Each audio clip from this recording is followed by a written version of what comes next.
All right. Do you mind, anyone who's watching right now, do you mind texting or putting a response in the comments just so I can make sure I'm coming through loud and clear? If I need to speak up or anything.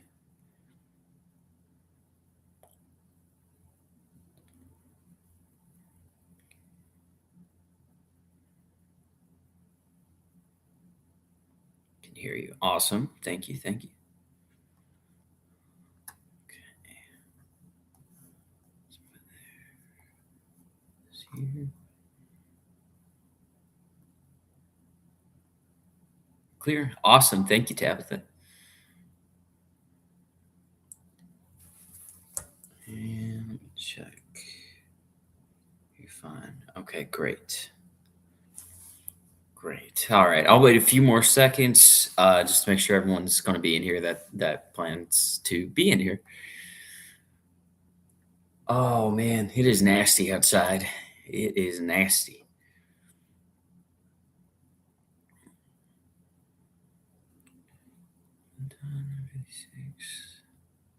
Good morning, Diana. Thank you. Good morning to you too, Miss Donna.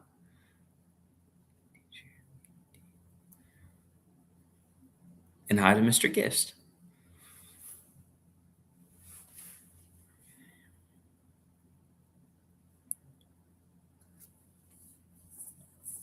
Uh,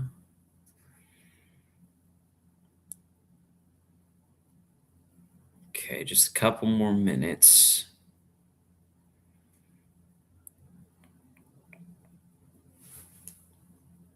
My text. Okay.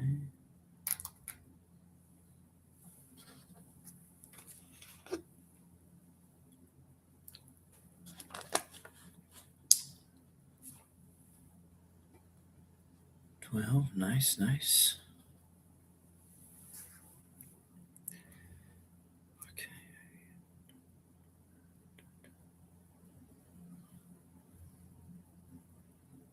And if you didn't see, Miss Donna sent out a text with a message from the elders about communion. So if you're confused about what to do, just check your text messages, and the elders put out a statement about it and what to do. So I'd refer you to that. And, okay.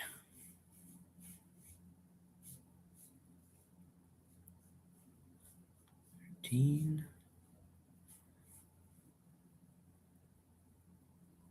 I have no idea why, but it is so much more nerve wracking to me to do a live stream sermon than doing a sermon in person. I don't know if it's because I can't see people's faces and their reactions to it, but it's so much more nerve wracking for me. I don't know why that is.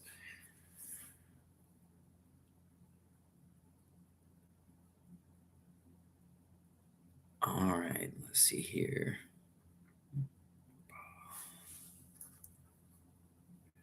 Notes. Let's spread this out a little bit more. Okay. All right. Okay, well, let's go ahead and start. I hope everyone's safe and cozy and warm. So get your blanket, whatever you need, and buckle up because we're going to be looking at a really cool chapter I've neglected too long. Not that I haven't read it or considered it or anything, but I hadn't really thought too much about it. So today, the sermon title is Jesus' Guide for Kingdom Community. Uh, and by way of introduction, I just think it's important that we acknowledge that we place a high importance on how we, as a community of disciples of King Jesus, ought to function. We talk about what we should or should not be engaged in as a church, as an assembly. We look to scripture for our roles, our posture, how we present ourselves, what we do when we are gathered together. And these kinds of conversations that they matter. They're necessary, they're important.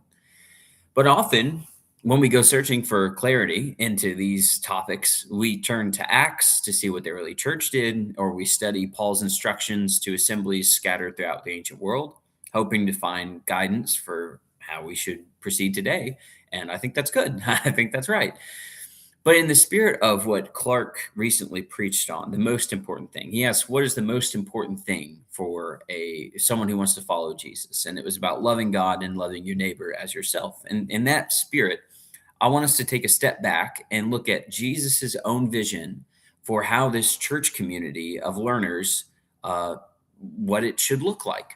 Rather than starting with the practices of the church, I want to begin with the voice of our King. And one of the rarer moments in Jesus' ministry, he offers an extended discourse on what characterizes members of his community and how this church is meant to live and relate, seen through his own eyes. In other words, I want to get it straight from the horse's mouth. I want to see straight up what Jesus has to say about his community and what he has to say about how his followers should conduct themselves and how the church community should function. So we're going to be looking at Matthew chapter 18. It's a very unique chapter, Matthew chapter 18, and there's going to be 5 parts to it, 5 divisions or structure of the chapter. Part 1, we're going to look at greatness in the kingdom. Part 2, we're going to look at warning against causing others or allowing oneself to stumble. Part 3 is going to be the Father's concern that no disciples perish. Part 4 will be handling matters of church discipline. And Part 5 will be the necessity of forgiveness. So let's look at the first one, greatness in the kingdom. This is verses 1 through 4. Oh, and by the way, I'm playing around with a new translation, so I'm going to be reading from this new translation. So if it doesn't match up perfectly, it's not important. But I like the wording of this, and it's a little more accurate to the Greek. So I'm trying this one out this morning. Verse 1 of Matthew chapter 18, if you're just joining, it says, "Then the disciples came to Jesus, saying, 'Who indeed is the greatest in the kingdom of heaven?' And calling to him a little child, whom he placed in their midst, he said, 'Truly I say to you, unless you revise,'" or meaning repent of, "'your ways and become like little children, you absolutely will not enter into the kingdom of heaven. Therefore, whoever will humble himself or herself as this little child is humble, this person is the greatest in the kingdom of heaven." So the disciples want to know, who's the greatest in under God's reign? Seemingly not caring about what makes one great in God's eyes. It's all about the who, not the how. And what Jesus does is he flips the entire question on its head. Jesus is saying, no, no, no, no, no. You have it all wrong. In order to even be counted as a member of God's kingdom, you must have the childlike indifference to the acquisition of status and power. If you bragged, for instance, if you had little Jubilee and Ellie, playing after church, and you got them together, you say, "Hey, girls, come here," and you bragged about your credit score, your college degrees, or the amount of money in your savings account, I am completely convinced that they would run off hand in hand before you got through the first sentence because they don't care. They don't care about your college degrees. It's just not important to them. And that is exactly what Jesus wants his followers to be like, a community that honors God's kingship, to be built up of a people who are not impressed with power or status, who are simply completely indifferent to one's career, wealth, intelligence, or influence. In other words, in order to enter God's kingdom and to be considered great in it, you can't care about being great. You want to be great? Don't care about being great. That's how you enter into the kingdom of heaven. That's how you become great in God's kingdom, is you don't care about greatness. And that flips everything on its head, because that's not how our society functions. That's not what we do naturally. Our instinct, we're very impressed by people's resumes or spiritual resumes or who they're related to or how many gospel meetings they've done, all those things. It doesn't matter. It should just be simply indifferent to acquiring those things. If it happens, if you are wealthy, if you are smart, if you have a ton of gospel meetings on your resume, God bless. That's awesome. Cool. But move on, right? Don't dwell on it. Don't seek after those things. If it happens, praise God and continue doing what you need to be doing as a Christian. So that's the first part. Very, very simplistic start. And again, this is how Jesus is describing what he wants his community to look like and how he wants them to function. This is how Jesus wants his church to function.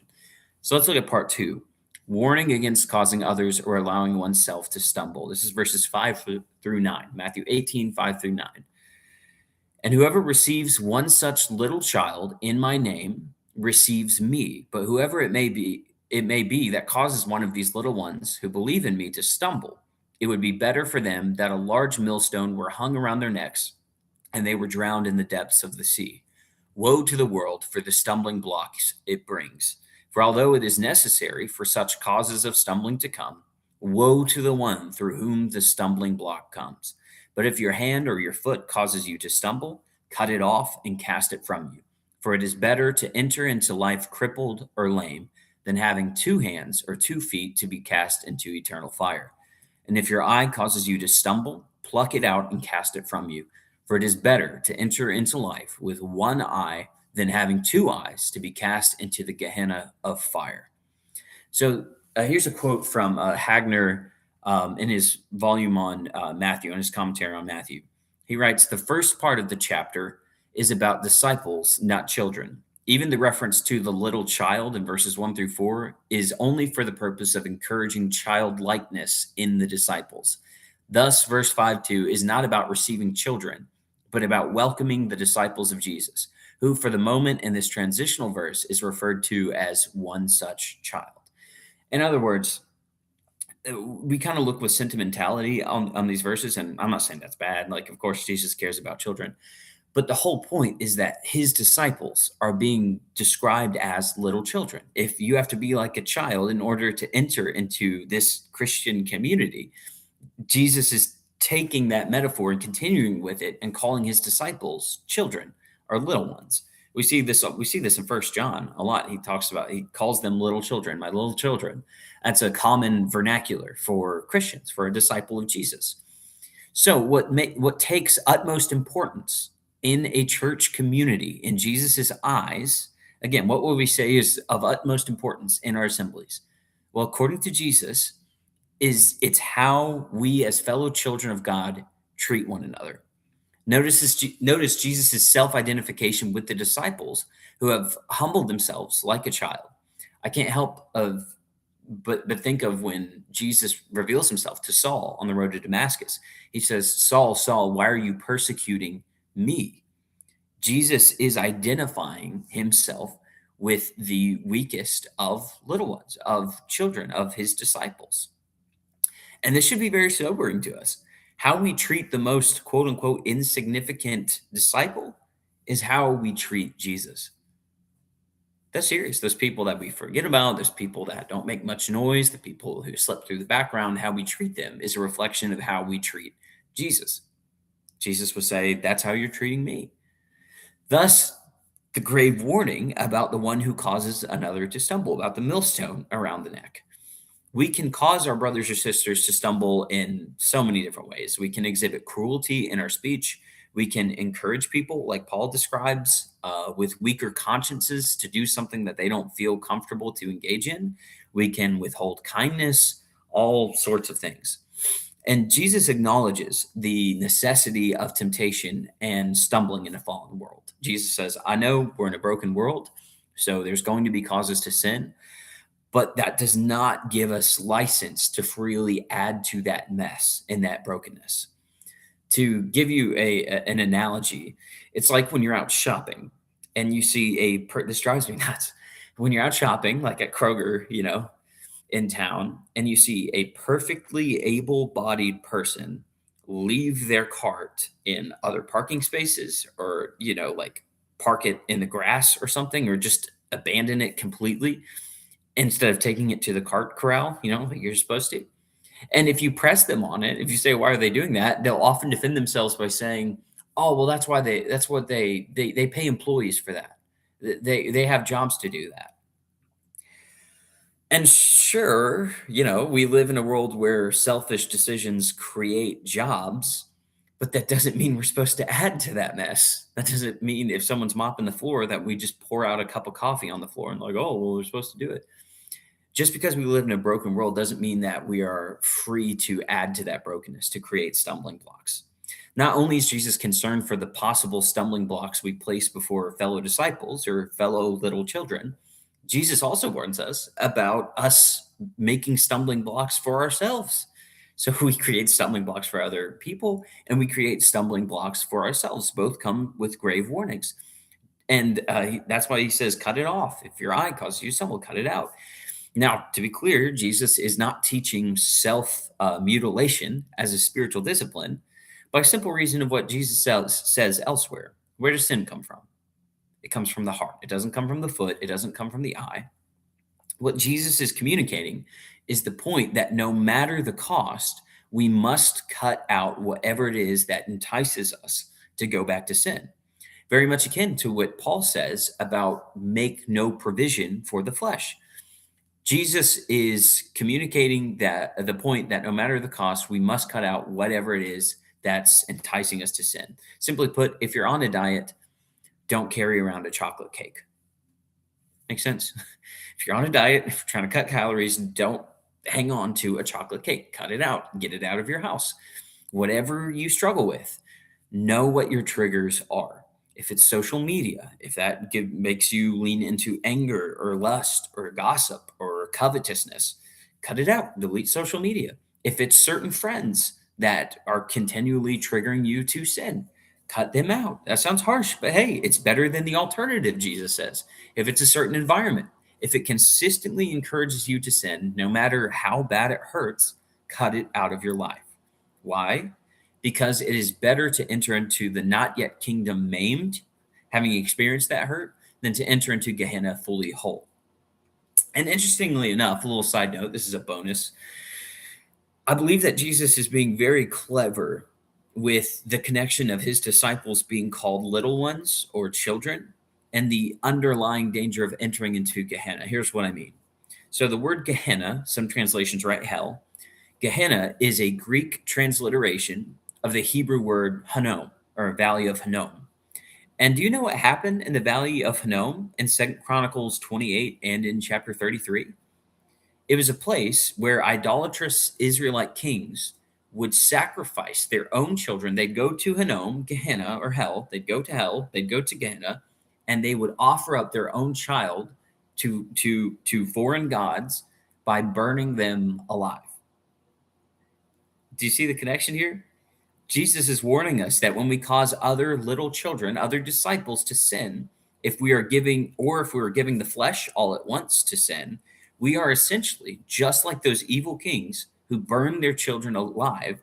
And as consequence, we will bear the same fate on ourselves as a part of God's justice. When we offer up children by creating stumbling blocks or ourselves, God's going to turn that on us as consequence. It's about God's justice.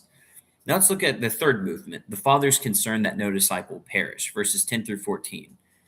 Verse 10, Matthew 18, verse 10, see that you do not treat one of these little ones with contempt, for I tell you that their angels in heaven always behold my Father's face who is in heaven. What do you think? If someone has 100 sheep, what do you think? Jesus is engaging the audience to listen. What do you think?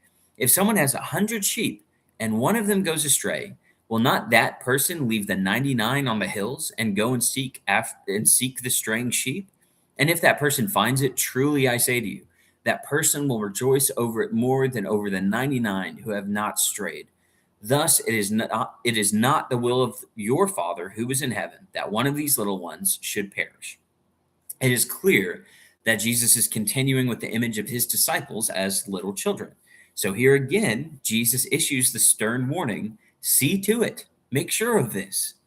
Jesus community, my community, Jesus says, see to this, make this of utmost priority, that you don't treat one of these little ones with contempt. Now, the word contempt in the Greek, it's a compound word. It brings together the word down and the word to think or to regard. In other words, it means to think down on or to dismiss. Don't think down on, don't dismiss. And if you have siblings, you know exactly what this means. You probably remember a time, if you have older siblings, where it doesn't matter what little brother says, it doesn't matter what little sister thinks, I'll be quiet. You're annoying. Kind of shut down. It doesn't matter what you have to say about the matter. Or maybe you are an older sibling and you have a younger sibling that you also dismissed. Or if you're like me, where you have both younger and older siblings, I know what it is on both ends. I've been dismissed and I have dismissed my younger brother. That's just kind of, what you do in a family.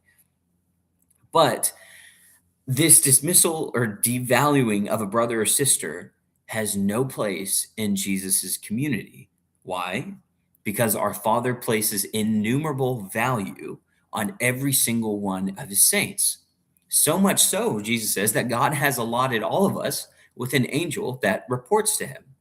Now, what these angels do specifically is simply speculation. It's kind of ad hoc. So I'm not really interested in getting into that. But this is the point. A, two parts. A, this is a comforting fact that God places so much value on us that he provides us with the spiritual security detail. You know, like what kind of people have security details? It's like presidents, celebrities, right? Well, Jesus is saying, yeah, my disciples have angelic security details. And B, the second point, so that's comforting, but it's also very scary. It's a sobering warning that how we treat one another is reported by angels to the Father. I think of Hebrews 1:13 through 14, where the author says, "And to which of the angels has he ever said, 'Sit at my right hand until I make your enemies a footstool for your feet'?" Again, what's under consideration is angels. Are they, angels, not all ministering spirits sent out to serve for the sake of those who are to inherit salvation? So that matters. So that's comforting. Know that God has an angel for you that's doing something. I know not what specifically, but he's doing something. It's doing something. And that's cool. But it's also, hey, then maybe I shouldn't make that comment, that disparaging comment to my brother or sister. Maybe I shouldn't dismiss that brother so and so.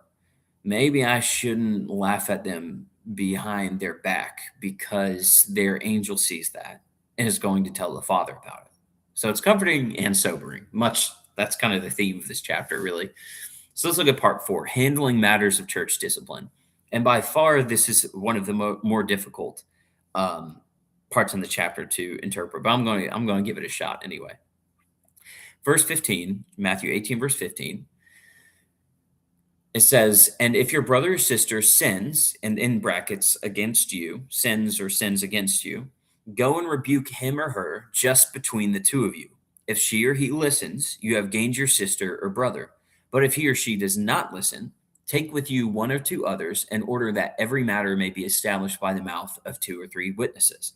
But if he or she does not listen to them, tell it to the church. And if he or she does not listen to the church, let that person be to you as a Gentile and a tax collector. Truly I say to you, whatever you bind on earth shall be bound in heaven, and whatever you loose on earth shall have been loosed in heaven. Again, in brackets, truly, I say to you that if two of you agree concerning any matter about which you ask, it will be done for them by my Father who is in heaven. For where two or three are gathered together in my name, there I am in their midst." So, one thing to note, Jesus says if your brother or sister sins, period, in the earliest manuscripts. That's Codex Sinaiticus and Vaticanus. About 4th century manuscripts just have if your brother or sister sins, period. There's no against you. And later manuscripts do have the against you. So there's a shorter and a longer reading. I say this to say, I believe we should broaden the scope of this command. So many people use this as, oh, it's only for a personal ought, we say. Well, the earliest manuscript is just sins in general. I do not believe that the directive to go privately to a brother or sister is limited to personal offenses. Again, the earliest manuscripts bear that out, and it also aligns with the early church's understanding of the text and their commentaries of it. So my question then is this: do we take this command to go to your brother one on one, your brother or sister one on one, if they've sinned? Do we take that command as seriously as we take commands about communion, when we should take communion, what should be a part of communion, or what we are to do in the assembly, what we're authorized to do in the assembly? Do we have the same authoritative weight to Jesus' own words about what Jesus tells his Christian community to do if a brother or sister sins? As one commenter says, and I quote, "This is as close as we come in Matthew to an actual handbook of rules for the community, for the Christian community, in other words." And we see that by Jesus using church language or assembly language. It's pretty rare. So it's a pretty unique chapter because Jesus seems to specifically have in mind the community that would take place after his ascension, after his resurrection and ascension. So we better be having a lot of weight to what Jesus says to do. When we believe that a brother or sister has sinned against us or sinning in general, are we authorized to go and talk to other people about the sin or about the problem before we go to that brother or sister one on one?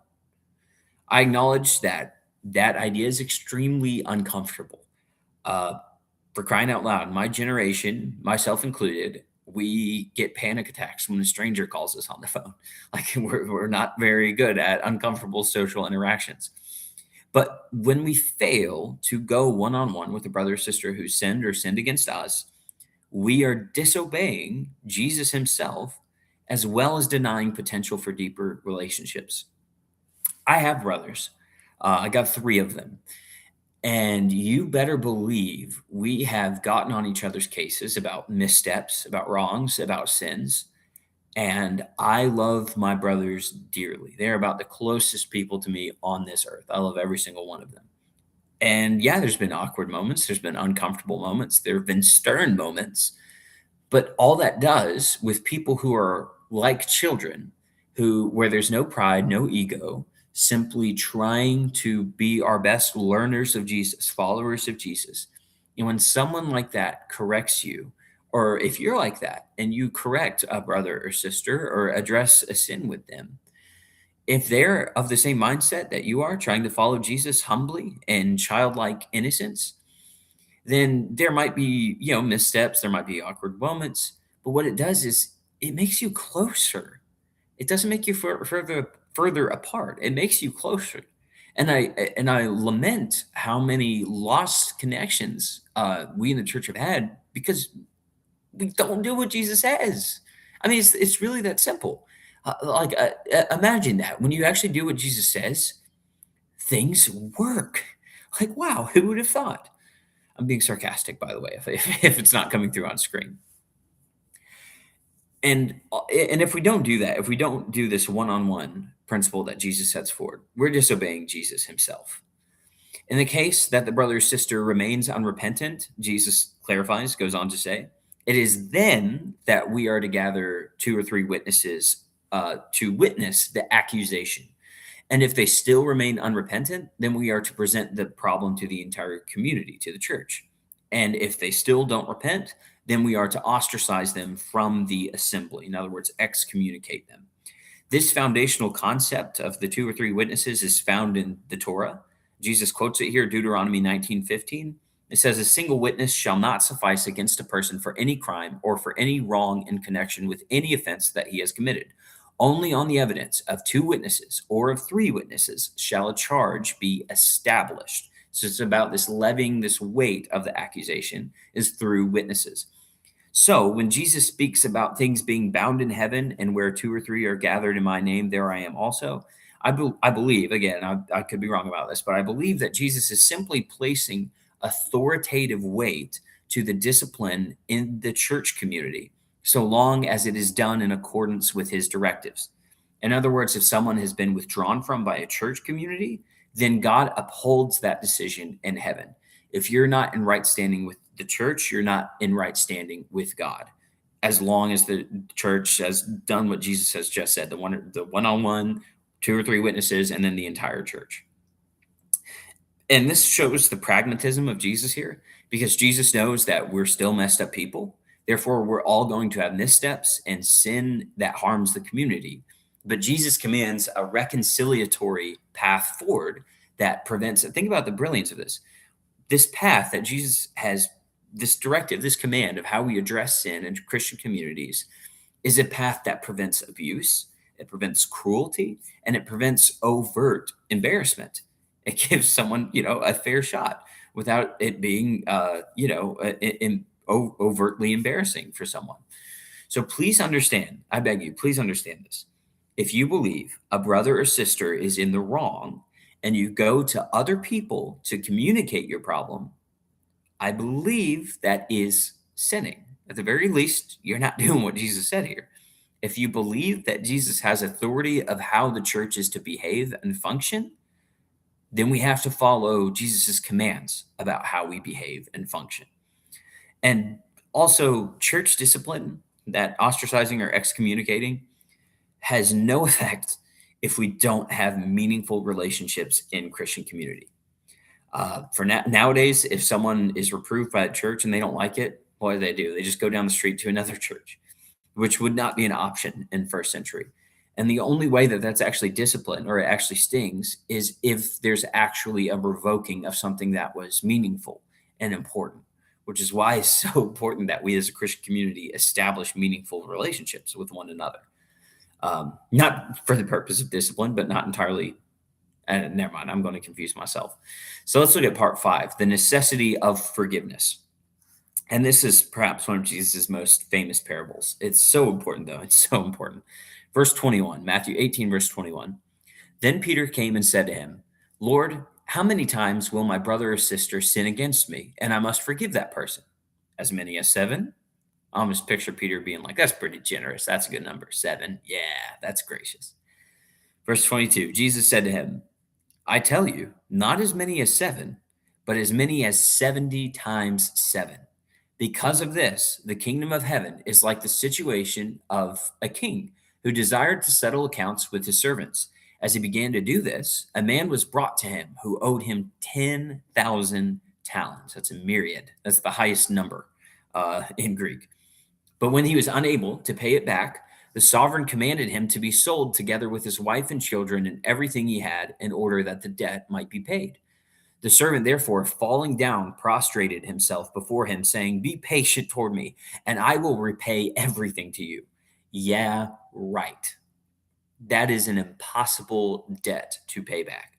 Verse 27. And the sovereign of that servant was moved with compassion, released him, and canceled the debt. He didn't say, okay, pay me back, even though I know you can't. No, he just canceled the debt outright. Verse 28, or verse 27. Verse 28. But that servant came out and found one of his fellow servants who owed him 100 denarii, seized him, and began to choke him, saying, Pay what you owe. His fellow servant therefore fell down and pleaded with him, saying, It's the same plea that this same servant had just made. Be patient toward me, and I will repay you. And he would not listen, but departed and had him thrown into prison until he paid what was owed. When his fellow servants therefore saw the things that had happened, they were greatly distressed. And they went and related to their sovereign everything that had happened. Then his sovereign called him and said to him, Evil servant, I canceled all that debt for you when you pleaded with me. Ought not you also to have been merciful to your fellow servant as I was merciful to you? And his sovereign was angry and handed him over to the torturers until he should render to him all that was owed. Thus also, my heavenly Father will do to you unless each one of you forgives your brother or sister from your heart. All right. That's heavy. This is a little interesting fact for you. 10,000 talents. Now, keep that in mind. 10,000 talents. Josephus records that the taxes paid to Rome from 3 nation states, from Judea, Idumea, and Samaria. So the taxes that these 3 regions paid to Rome totaled to 600 talents in the 4th century BC. So for 3, that's like 3 countries paying taxes, and it totals to 600 talents. And this servant owed 10,000 talents. So this is showing that the debt that we incur from our sins to God is impossible to ever pay back. Whereas the debt that we owe our fellow disciples when we sin against them is not insignificant. 200 denarii is a lot, a little less than a year, but it's possible to repay. It's doable. You can pay that back. So what Jesus is teaching us is that being his disciple requires us to be a people of forgiveness. And I want to be clear, forgiveness does not always equal reconciliation. For example, like with divorce, when Jesus says that if one commits sexual immorality, if one commits adultery, if your spouse commits adultery, you can divorce them, you can put them away. That's not reconciliation, but there still has to be forgiveness. Forgiveness does not always equal reconciliation. But what it means is we have to release the mental debt that those who wrong us owe us. And that's important for us as disciples because we are impatient and exacting people. If you don't think you are, ask your spouse. All right. Ask your spouse if they would describe you as patient and not exacting. We do that. We're so exacting. Oh, well, you did this, so I did this. We can always justify every decision and every action we ever make. It's so easy for us to do that. We're so frustrated when people cut us off in traffic. We get mad when the fast food employee gets our order wrong. We want justice all the time. We want it right. No, that's wrong. I want right. I want justice. I want this for me. But children of God must image the forgiveness of God, which by implication means this is the good news that God's grace, even for the same offense, is inexhaustible. That God forgives over and over and over and over. And that's great news. But it's scary news because it means we are held to that standard. We have to remember, as James says, that judgment is without mercy to those who show no mercy. So, my takeaway from this is the more merciful I am to other humans, the more merciful God is going to be towards me.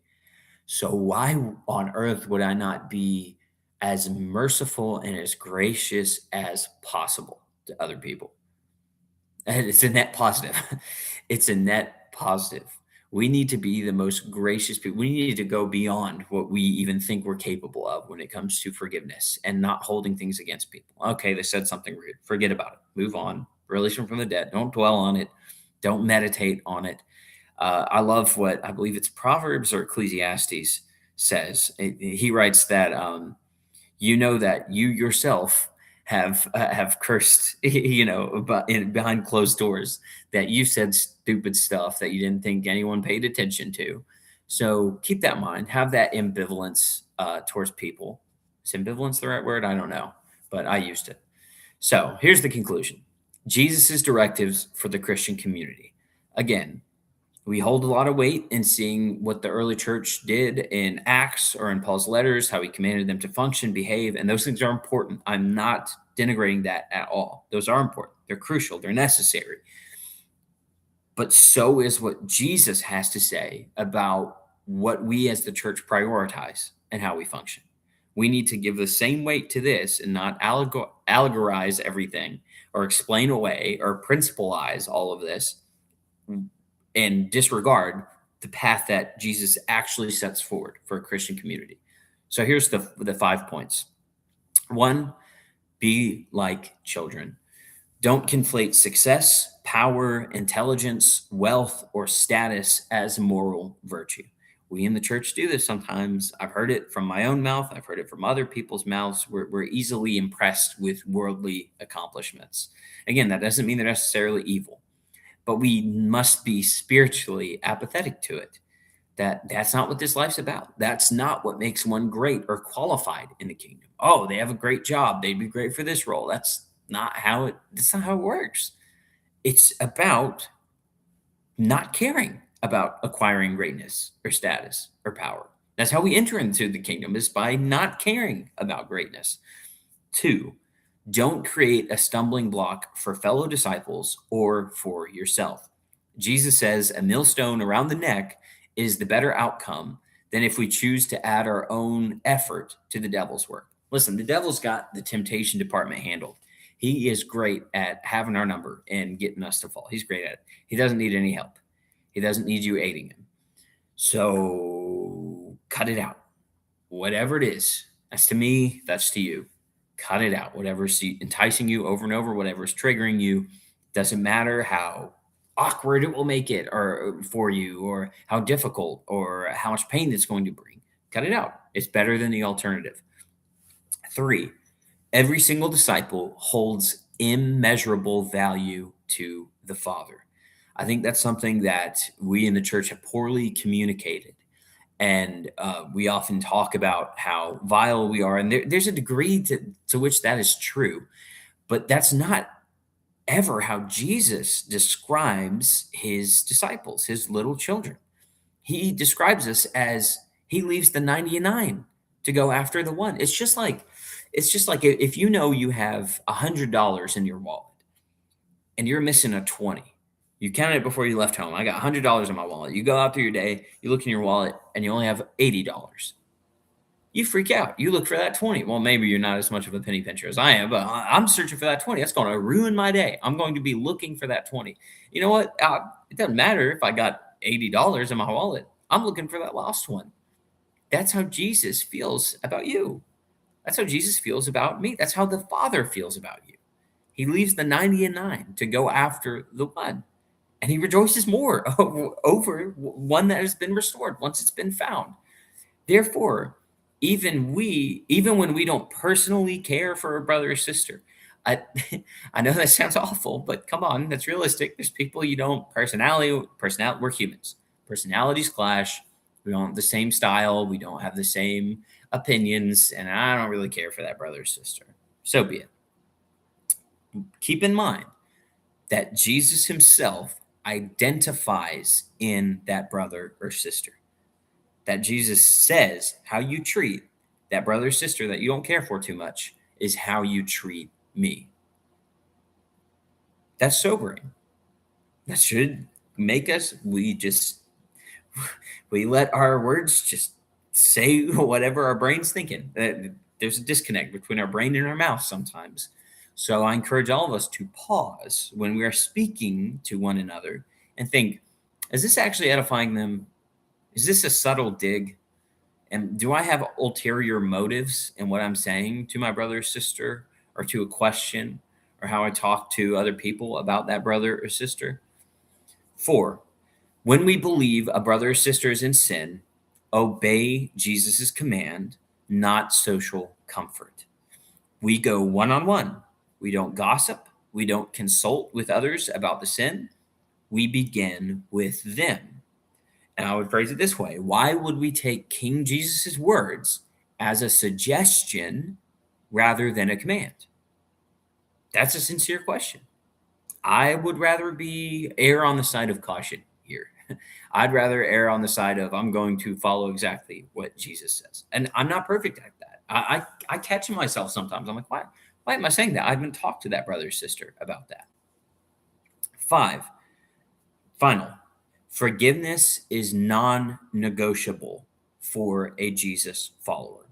It doesn't matter how many times. It doesn't matter the offense. Again, at times reconciliation isn't an option, but forgiveness is always a must. If you were to say takes priority in a community, in a church of Jesus the Christ, what takes priority? I would point to this first. I'd point to Matthew 18.